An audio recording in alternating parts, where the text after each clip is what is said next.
یہ ہے وہ کلمہ جو پیارے نبی صلی اللہ علیہ وسلم کو بہت پسند ہے۔ بہت ہی آسان اور چھوٹا کلمہ ہے، ہر وقت پڑھنے کی کوشش کریں۔ محترم ناظرین، حدیث بخاری شریف کی ایک روایت میں ہے کہ ایک مرتبہ سرور کائنات حضرت محمد مصطفیٰ صلی اللہ علیہ وسلم اپنے دونوں ہاتھوں مبارکوں کو دعا کے لیے بلند فرماتے ہیں۔ آنکھوں سے اشک رواں ہوتے ہیں، چہرہ نور سے دمک رہا ہے اور دل امت کی محبت میں بے قرار ہے۔ زبان مبارک سے بس ایک ہی صدا بلند ہوتی ہے کہ اے میرے رب، میری امت کو بخش دے۔ یا رب، میری امت گناہوں کا بوجھ نہیں اٹھا سکے گی، میری امت کو بخش دے۔ یہ الفاظ ادا ہوتے ہیں تو دل کی گہرائیوں سے رونے کی صدا نکلتی ہے، آنکھوں سے بہنے والے آنسو زمین پر گرتے ہیں اور زمین کے ذرے ذرے کو رحمت سے تر کر دیتے ہیں۔ عرش عظیم لرز اٹھتا ہے، خاموشی سے فرشتے یہ دیکھتے ہیں اور رب کائنات جو محبوب کو سب سے بڑھ کر جانتا ہے، حضرت جبرائیل علیہ السلام کو حکم دیتے ہیں کہ جاؤ میرے محبوب کے پاس اور پوچھو کہ وہ کیوں رو رہے ہیں۔ حالانکہ تمہارا رب تو سب کچھ جانتا ہے، لیکن پھر بھی محبت کا تقاضا یہ ہے کہ تم جان کر ان سے سوال کرو۔ حضرت جبرائیل امین علیہ السلام نور کے پر کھول کر زمین کی طرف اترتے ہیں اور بارگاہ مصطفیٰ کریم صلی اللہ علیہ وسلم میں پہنچ کر عرض کرتے ہیں، یا رسول اللہ صلی اللہ علیہ وسلم، اللہ تعالیٰ جو سب کچھ جاننے والا ہے جانتا ہے کہ آپ کیوں رو رہے ہیں، مگر وہ چاہتا ہے کہ آپ صلی اللہ علیہ وسلم خود بتائیں۔ آپ کا رونا امت کے لیے ہے، آپ کی فریاد امت کے لیے ہے، آپ کا درد امت کے لیے ہے۔ محترم ناظرین، نبی کریم صلی اللہ علیہ وسلم نے فرمایا، جس نے یہ روزانہ یہ تسبیح پڑھی وہ جنت میں میرے ساتھ کھڑا ہوگا۔ یہ تسبیح ہمارے پیارے نبی صلی اللہ علیہ وسلم کو بہت پسند ہے، تو اس تسبیح کو آپ کسی بھی وقت پڑھ سکتے ہیں۔ آپ چاہیں تو کسی نماز کے بعد پڑھ لیں، ورنہ جب جہاں جیسے آپ کو وقت مل جائے آپ نے اس تسبیح کو لازمی کرنا ہے۔ اس کے لیے آپ نے سب سے پہلے حضور پاک صلی اللہ علیہ وسلم کی ذات اقدس پر درود پاک کا نذرانہ پیش کرنا ہے۔ ثواب کے لیے ایک مرتبہ میرے ساتھ بھی درود پاک پڑھ لیں۔ اللہم صلی علی محمد وعلی آل محمد کما صلیت علی ابراہیم وعلی آل ابراہیم انک حمید مجید۔ اللہم بارک علی محمد وعلی آل محمد کما بارکت علی ابراہیم وعلی آل ابراہیم انک حمید مجید۔ درود پاک پڑھنے کے بعد آپ نے سب سے پہلے 33 مرتبہ تیسرا کلمہ پڑھنا ہے، سبحان اللہ والحمد للہ ولا الہ الا اللہ واللہ اکبر ولا حول ولا قوۃ الا باللہ العلی العظیم۔ تیسرا کلمہ پڑھنے کے بعد آپ نے جنت میں حضور صلی اللہ علیہ وسلم کا ساتھ پانے کے لیے یہ دعا پڑھ لینی ہے، اللہم انی اسألک مرافقۃ نبیک محمد صلی اللہ علیہ وسلم فی الجنت۔ ترجمہ: اے اللہ، میں تجھ سے تیری نبی محمد صلی اللہ علیہ وسلم کی جنت میں رفاقت مانگتا ہوں۔ اور اس کے بعد آپ نے نبی پاک صلی اللہ علیہ وسلم کی بتائی ہوئی یہ تسبیح 33 مرتبہ پڑھ لینی ہے، جس کے بارے میں حضور پاک صلی اللہ علیہ وسلم نے فرمایا کہ جو شخص یہ تسبیح پڑھ لیتا ہے وہ جنت میں میرے ساتھ کھڑا ہوگا۔ اللہم انی اسألک الجنت واعوذ بک من النار۔ ترجمہ: میں تجھ سے جنت کا سوال کرتا ہوں اور آگ سے پناہ مانگتا ہوں۔ باحوالہ حدیث ابو داؤد۔ حضرت ابو ہریرہ رضی اللہ عنہ سے روایت ہے کہ حضور نبی پاک صلی اللہ علیہ وسلم نے فرمایا، اللہ تعالیٰ فرماتا ہے کہ میرا بندہ میرے متعلق جیسا گمان رکھتا ہے میں اس کے ساتھ ویسا ہی معاملہ کرتا ہوں۔ جب وہ میرا ذکر کرتا ہے تو میں اس کے ساتھ ہوتا ہوں، اگر وہ اپنے دل میں میرا ذکر کرے تو میں بھی اپنے شیان شان خفیہ اس کا ذکر کرتا ہوں، اور اگر وہ جماعت میں میرا ذکر کرے یعنی کہ ذکر جلی کرے تو میں اس کی جماعت سے بہتر جماعت میں اس کا ذکر کرتا ہوں۔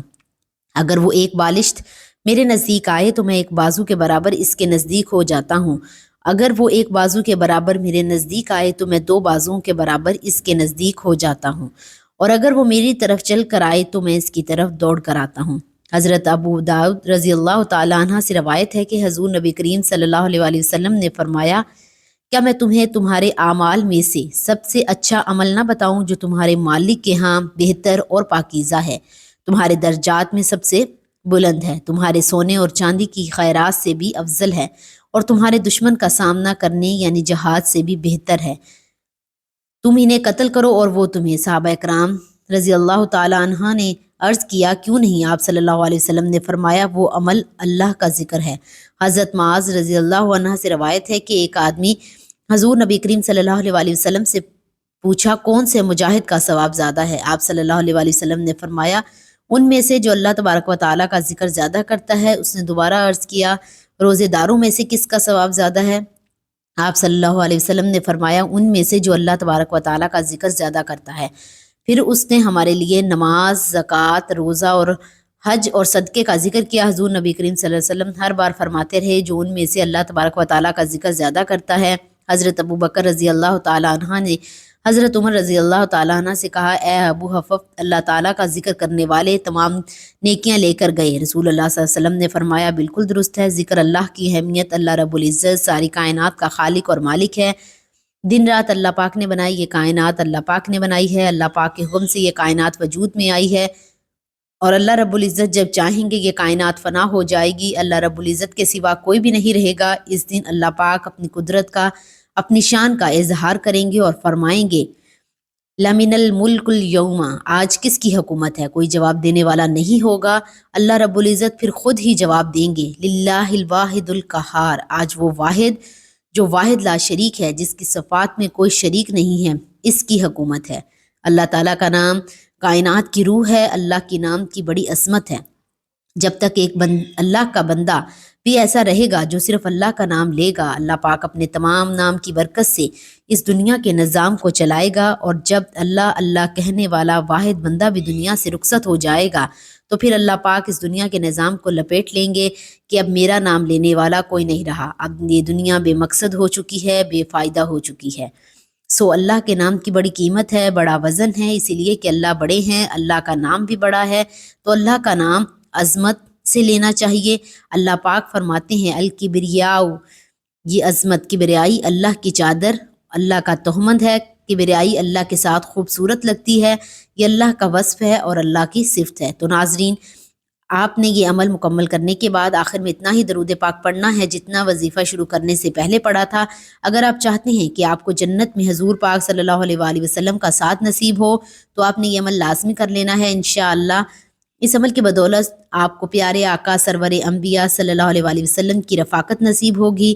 اللہ رب العزت بہت رحیم اور کریم ذات ہے۔ اللہ تعالیٰ انسان کو اپنی طرف بلانے کے بہانے ڈھونڈتے ہیں کہ کس طرح میرا بندہ میری طرف آ جائے، شیطان سے ہٹ کر میرے رستے پر آ جائے۔ اللہ رب العزت بے نیاز ذات ہے، وہ کسی کا محتاج نہیں ہے، نہ اس کو کسی کی ضرورت ہے، لیکن اس کی رحمت جو چاہتی ہے کہ انسان جہنم سے بچ کر جنت میں جائے، اور زمین و آسمان کا مالک اللہ ہے، مشرق اور مغرب کا مالک اللہ ہے، سب کا مالک اللہ تبارک و تعالیٰ ہیں۔ بحر و بر، عرش و فرش، ذرہ اور پہاڑ، تنکا اور جنگلات، ہوائی اور فضائی اور خاکی، نوری اور ناری، ساری کی ساری مخلوق اللہ کی نماز اور تسبیح بیان کرتی ہے۔ اللہ تعالیٰ اپنے بندوں سے کسی حال میں، کسی پل میں، کسی لمحے بھی غافل نہیں ہیں۔ صرف بندے ہی نہیں بلکہ کائنات کا ذرہ ذرہ، چپتا چپا اس کے سامنے ہے، اور وہ اس کے حرکات و سکنات سے باخبر بھی ہے۔ رائی کے دانے کی ہزاروں حصہ ہو تو ایک تو رائی ایسی ہی چھوٹی ہوتی ہے، پھر اس کا بھی کوئی حصہ اتنی چھوٹی بھی کوئی چیز ہے پہاڑوں کے غاروں میں چھپا ہوا، یا اس لمبی اور محدود فضا میں کہیں گم ہو، یا زمین کی ظلمتوں میں کہیں پڑا ہو، اللہ اس کو کھینچ کے باہر لانے کی طاقت رکھتا ہے، اور اس کی نظر کائنات پر پوری طرح حاوی ہے۔ حدیث مبارکہ میں ہے کہ اللہ کی نظر ساری کائنات کو دیکھ رہی ہے۔ مثال کے طور پر ایک کالا پتھر ہے، پہاڑ بھی کالا، پھر رات بھی کالی، اور پھر جنگل چھا چکا ہے، پتے پڑے ہوئے ہیں، گھاس ہریالی ہے، کالا پہاڑ، کالی پتھر، کالی رات، پھر اوپر گھاس وغیرہ، نیچے ایک چنٹی جا رہی ہے۔ اللہ رب العزت عرش پر ہے، چنٹی فرش پر ہے، درمیان میں اتنے پردے ہیں، چنٹی کے چلنے سے کالے پتھر پر ایک لکیر پڑ رہی ہے۔ اللہ کہہ رہی ہیں وہ لکیر بھی دیکھ رہا ہوں، کبھی چنٹی کو دیکھو تو اس کے پاؤں بھی نظر نہیں آتے، اور وہ لکیر کیا بنائے گی؟ اور وہ نرم نٹی پر چلے، وہ لکیر مشکل سے بنے تو پہاڑ اور پتھر پر لکیر کیسے بنے گی؟ اگر بڑی بڑی خوردبینیں لگائی جائیں تو بنتی نظر آئیں گی۔ اللہ رب العزت عرش پر ہو کے کہہ رہی ہیں کہ میں اسے دیکھتا رہا ہوں، اور اللہ تعالیٰ سننے والا کیسا ہے، زور سے بولو یا آہستہ سے، تمہارے اندر کے چھپے ہوئے بھیدوں کو بھی جانتا ہے، تم چپ کے بولو، تم دل ہی دل میں بولو، اللہ کہتا ہے میں یہ بھی سن لیتا ہوں، تمہارے سانس کو نکلتا دیکھتا ہوں، تمہارے سانس کی آواز سنے، دل کی دھڑکن سنے، رگوں میں چلنے والے خون تک کی آواز کو سنے، پتا ٹوٹے اور اس کے ٹوٹنے کی آواز سنے، زمین پر گرے اس کے گرنے کی آواز کو سنے،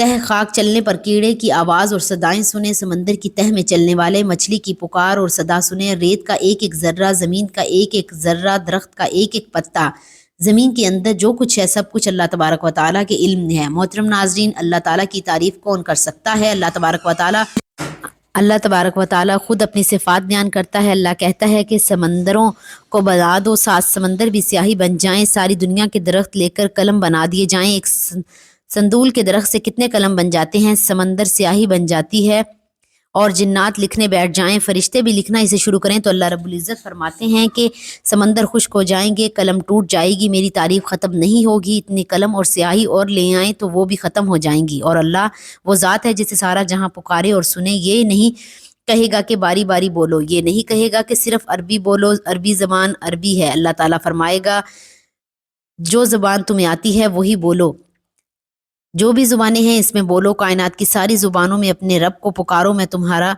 سننے والا ہوں، رب ہوں، مجھے تمہاری باریکیاں لگانے کی ضرورت نہیں، میں تم سب کی چیخ و پکار کو الگ الگ سنوں گا، تم سب اکٹھا بولنا، مجھے غلطی میں نہیں ڈالے گا، فلاں نے کیا لفظ بولا، فلاں نے کیا کہا، میں سب کی بات الگ الگ سن سکتا ہوں۔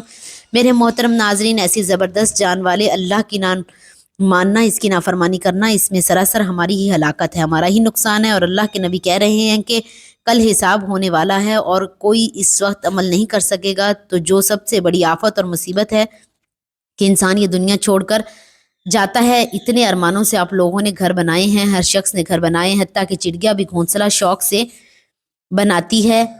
ایک پرندہ، چھوٹا سا پرندہ، وہ بھی بڑے ذوق و شوق سے تنکے اکٹھے کرتا ہے اور اپنے لیے گھونسلہ بناتا ہے۔ ہر جاندار کی فطرت ہے، وہ رہنے کے لیے کوئی نہ کوئی ٹھکانہ بناتا ہے۔ اتنے ارمانوں سے انسان گھر بناتا ہے اور پھر خاموشی سے چھوڑ کر لوگوں کے کاندھوں پر سوار ہو کر اندھیری کوٹھڑی میں جا کر سو جاتا ہے۔